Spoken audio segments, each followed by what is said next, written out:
On reçoit des gens ici qui sont en besoin, qui demandent d'avoir une vie. Je suis pas riche, pas du tout, là. Je suis enseignante, je suis monoparentale, je suis pas riche, mais aujourd'hui, j'ai pris 100 $ puis j'ai acheté des jouets pour ces enfants. Alors, regardez-moi cette belle gang de moutons. C'est de ça que ça a de l'air. Une bande de moutons. Leur petite manif. Alors, regardez-moi ça, la risée du Québec à l'œuvre. Good morning, everybody. In times of great challenge in our country and around the world, Americans have always come together to lend a hand and to serve others and to do what's right. Janvier 2010, après le tremblement de terre en Haïti, Obama donne un statut temporaire aux réfugiés haïtiens. Ce statut les permet de travailler et de rester aux États-Unis. Mai 2017, Donald Trump annonce qu'il va retirer aux Haïtiens ce statut temporaire. Cette annonce crée la panique chez des pauvres citoyens haïtiens qui ont vécu plusieurs années aux États-Unis. Ils décident de fuir au Canada par Oxfam Road. Parce qu'on est tombé dans une aventure, on ne sait pas exactement ce qui va se passer. Entre le 1er janvier et le 30 juin 2017, ce sont plus de 6 500 demandeurs d'asile qui ont été accueillis au Québec, soit 35 % des demandes d'asile au Canada. N'étant pas préparé à cet afflux de migrants, le gouvernement du Québec fait de son mieux et décide d'héberger quelques réfugiés au Stade olympique de Montréal.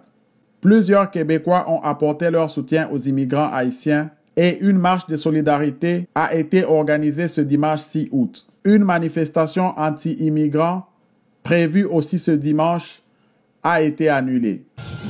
C'est pour dire aux réfugiés qu'on est bien content qu'ils soient là. On veut qu'ils soient bien et qu'ils comprennent que la population, nous appuyons leur démarche.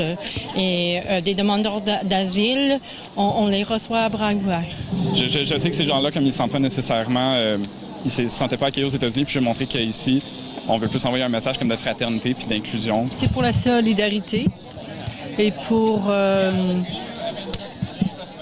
se rappeler que nous aussi, à un point dans notre vie où, avec nos ancêtres, on a été accueillis.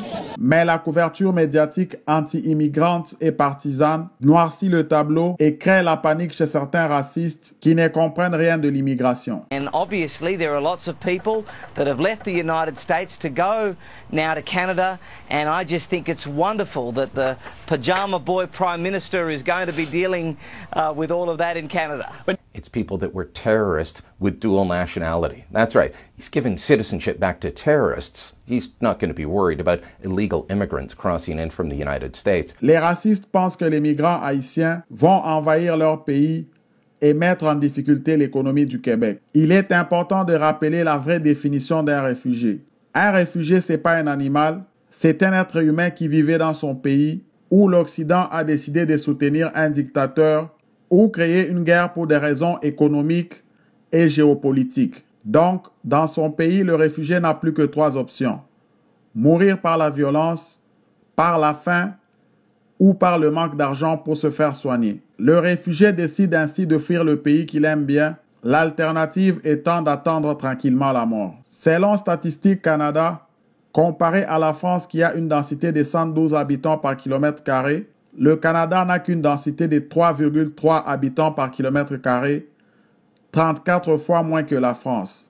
Près de 31 millions de Canadiens, 86% de la population, ne résident que dans 4 provinces sur 10. En Ontario, au Québec, en Colombie-Britannique et en Alberta. Les personnes de 65 ans et plus sont plus nombreuses que les enfants de 0 à 14 ans. La plupart des réfugiés qui viennent au Canada travaillent et paient les taxes comme tous les citoyens. Plusieurs d'entre eux ont été même refoulés en laissant au Canada l'argent qu'ils ont cotisé pour leur retraite après plusieurs années de travail au Canada. Ce qui est fort étonnant est que les médias, au lieu de blâmer Donald Trump, le président raciste américain, ils blâment Justin Trudeau qui essaie de gérer cette crise humanitaire créée par les États-Unis. L'élection de Donald Trump a prouvé que l'Amérique peut bien être la première puissance mondiale économique et militaire, mais ses habitants ont la pire éducation politique au monde.